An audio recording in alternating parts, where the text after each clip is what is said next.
Welcome to Reread, where I'm rereading through the expanded universe in chronological order because I read it in publication order the first time through and I decided to try something different. This one is part one of the Medstar duology. This is called Battle Surgeons.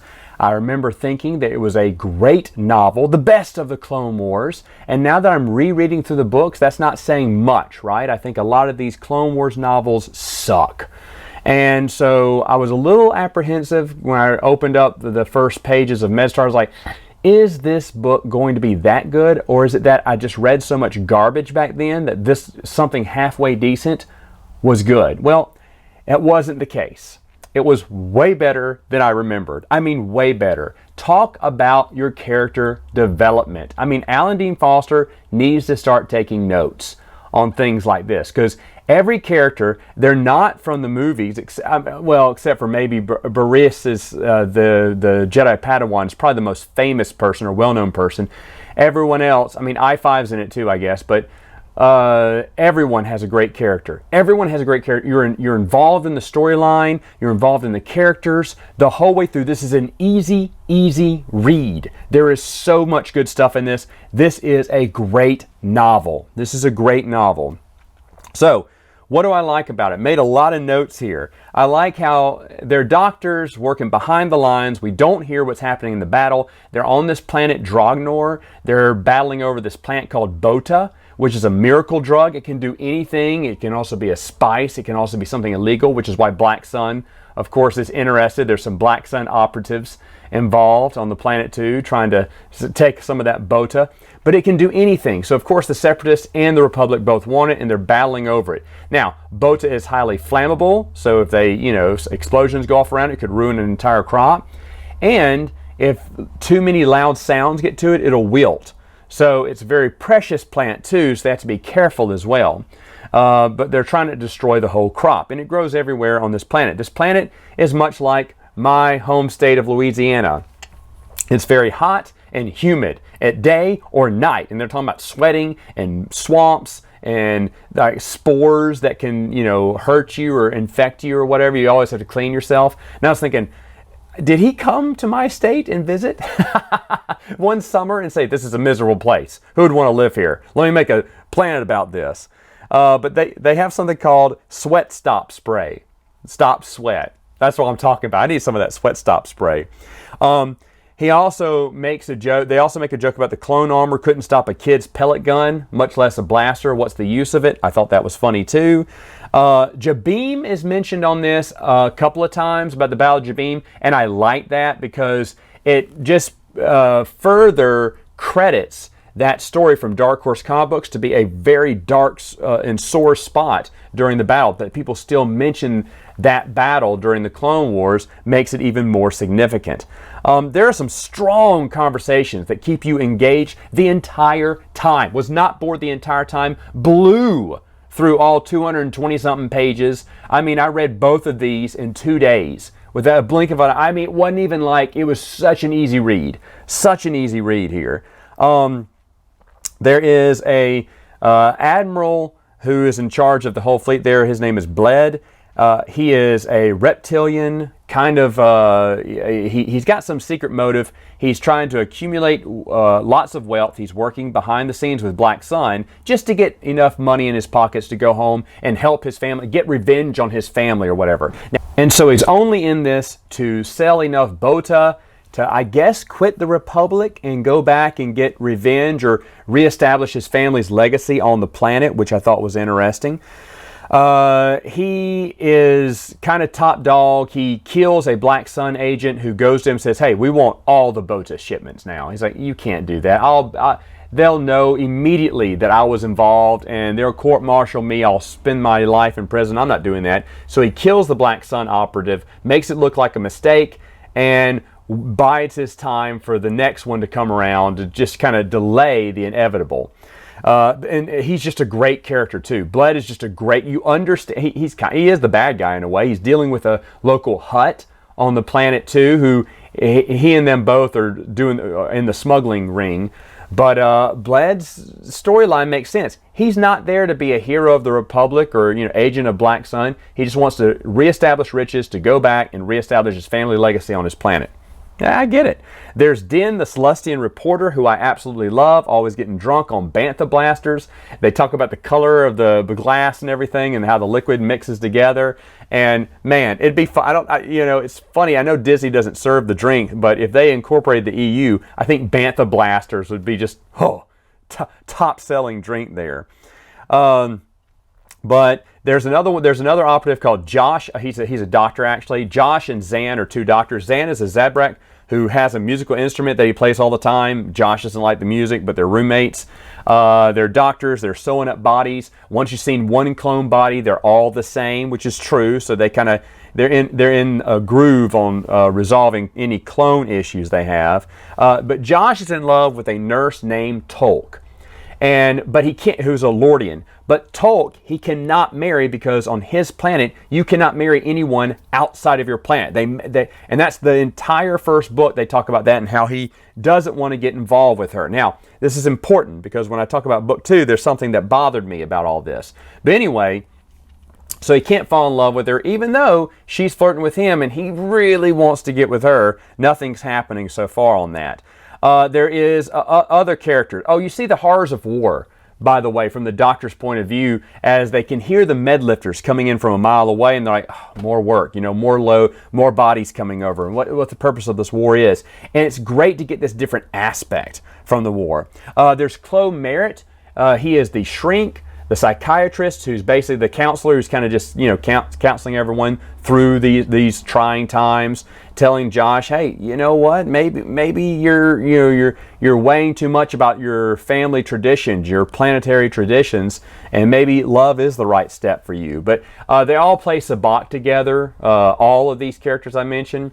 And it's kind of funny how many times there is a pure sabacc in Idiot's Array. It seems to happen like at least 2 or 3 times while they're playing cards. And Idiot's Array is so rare that I don't think it would happen that many times, maybe once. But, oh well, I won't fault that in the writing on how cards are played. That's being very nitpicky, I think. Anyway, I-5 storyline continues. He's great. He's a great character. Rereading I-5, I really like him as a droid. He's really funny. There's a lot of great stuff in this. Of course, he is missing some memory still from his last adventure. Him and Lorne's encounter with Darth Maul.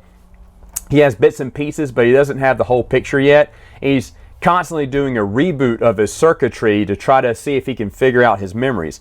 He will get his memories back later on, I think, in the second book. But for right now, he's a really funny character. And Din is on a mission to get him drunk somehow. Do something to his programming to have him emulate what it is to be drunk, because he kind of wonders what it's like to be drunk. Anyway, Din mentions something that I found interesting about the news from the Clone Wars. And he mentions that a lot of it is fabricated to make the Republic look strong. He said some stories, they're true, some are stretching the truth, and some are blatantly false. Well, since Dave Filoni's Clone Wars starts off as a highlight reel for the Republic, a news, it's basically frontline news of the Republic. It kind of furthers the notion that was set forth by Fantasy Flight Games, is that a lot of Dave Filoni's Clone Wars was made up, or the truth was stretched. So I know this is like a band-aid over all the contradictions that show caused, but Din actually says, yes, they stretch the truth. Sometimes they even twist it around just to have it fit. Now, why would they change certain details to contradict things from the EU? That doesn't matter. It's just that a lot of that stuff could be fake. Now, I don't think this was a knock on Dave Filoni's Clone Wars. In fact, I don't think Dave Filoni's Clone Wars was out at the time of this book came out. But either way, it was an interesting comment that could be interpreted as such. You have Card, who is a Black Sun agent who replaces the Black Sun agent who got killed. He's like an avian species. He hunts down Bled. He doesn't believe Admiral Bled. Something is nagging him about it. The hut. When Admiral Bled goes and visit the hut about what they're going to do about Boda shipments, the hut kills over and dies. He got poisoned. Well, Din has a little micro camera that he flew into the hut's lair. He captures this conversation, sees that Admiral Bled was in on this. some conspiracy. Well, Bled captures a little spy cam and crushes it, and he thinks, oh no, someone, he knows someone knows his secret now, that he's kind of connected to Black Sun, but he's got to track down who. Now, of course, Den is scared because he needs to get proof, and so he hides the file and trying to make sure what's Bled's connection, but something's up now. He's dirty. And, well, when the Hutt dies, Card knows that Black Sun did do it. He knows that. He talked to the operative. But when he asks Bled if he knows who did it, Bled goes, yes, it was me. And he goes, why would you say that? And then he says, something's off with this admiral. And he realizes that Bled killed the Black Sun operative. He just puts two and two together. They get into a fight. Bled is a really good in combat. And as Card can't take him in a knife fight, they both bring knives because they said knives don't run out of bullets. And he throws the knife, which nicks Bled. Bled blocks it, but it nicks his little knuckle. And Card is trapped. And so Bled's going to kill him, and he talks to him for a little bit, and then Card smiles at Bled and goes, you missed your chance to kill me. He went, what do you mean? I've got both knives, and you're trapped. He went, yeah, but that poison is at work now. So the knife had poison. It was a poison-tipped knife. All had to nick his skin, but he had to give it time to move through his whole body. He said, by now, he said, you probably can't move. And when Bled tries to move, he can't move, and he kind of stumbles to the ground in a lot of pain. Card kills him, slits his throat, kills him, and moves on to new operatives. And a new admiral have to take over in book 2. But anyway, I'm getting ahead of myself. There's another character here called Fal Ji, or Jai, I don't know how to pronounce it, don't care either. He is a martial artist expert. He beat a Jedi once, but the Jedi wasn't using the Force. But Jai doesn't believe in the Force. He thinks the Force is just a lot of tips and tricks. And he's always bullying Bareese, okay? He wants to knock her down into the mud one time, he says. And Bareese's like, should I use the Force to stop him? He goes, well, no, that's me being a bully. I'll just let him knock me in the mud. Even though she gets irritated by him because he laughs and says, see, there is no Force. And so she's made things levitate. He's like, that's just a little parlor trick.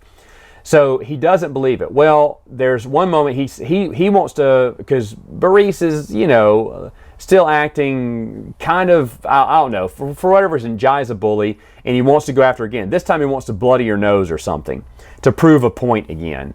Well, as he confronts her in the jungle on this planet, a separatist sniper shoots a poison dart gun and hits Jai, who falls down. He's about to die, and Bareese heals him. She decides to heal him. Well, using the Jedi healing technique, he knows there is a Force. Well, he goes insane. He gets mad at that, and he's just mad that Bareese saved him. He doesn't want that. He doesn't want anyone's help. So he fixes a camera or a cam droid, and he goes after an entire platoon of separatists. And I mean the elite separatists. And there's this video of him just killing them all. Like the ones he can't kill, he brings up a thermal detonator while they're all around him and blows them all up. Now, why'd he do this? Because he wants to be known as a hero. And so Den, who's the journalist who gets the recording, goes, if I send this, he's going to be they're looking for heroes, so he'll be a hero. And it's a classic tale of the news media spinning, this character, this person who is just not a good guy, but he did this great feat, so that now the Republic's going to paint him as a hero of the Republic. And it sickens Den, but that's just the way life is. Really love that. Other things, at the end, they have to flee the Med Center because the Separatists are advancing, and so they're packing everything up, getting into their ships. As they're blasting off, Zan's musical instrument falls off. It gets the freighter, the carrier that's carrying him off, gets hit. It's struck, and the instrument goes bouncing out of the vehicle. And Zan screams because he wants that instrument. Well, Den, who hasn't loaded onto his ship yet, sees the instrument and risks his life to get that instrument and bring it back to his takeoff escape ship. But as he does that, there's an explosion that rocks and just pushes him even further toward the ramp, but knocks him out for a little bit, and they pick him up and drag him in and run off and fly off.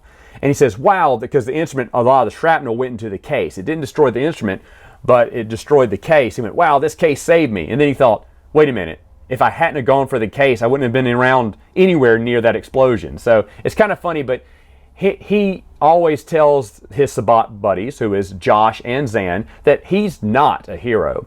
But what he just did there was a great thing. It was something that wasn't selfish. And Zan and Josh and everyone else in the other carrier were looking down the ground, and they saw what happened to Din and what he did. And Zan turns to Josh and goes, I owe him my life. That musical instrument is everything to me. Everything to me. I've had it since I was a kid. You know, that's music is his thing.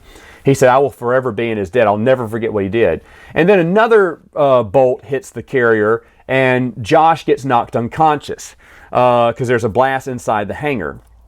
And what had happened, he'd knocked himself out. When he comes to, he's all right. Unfortunately, a piece of shrapnel got hit too and lodged itself in Zan's head. Zan is dead.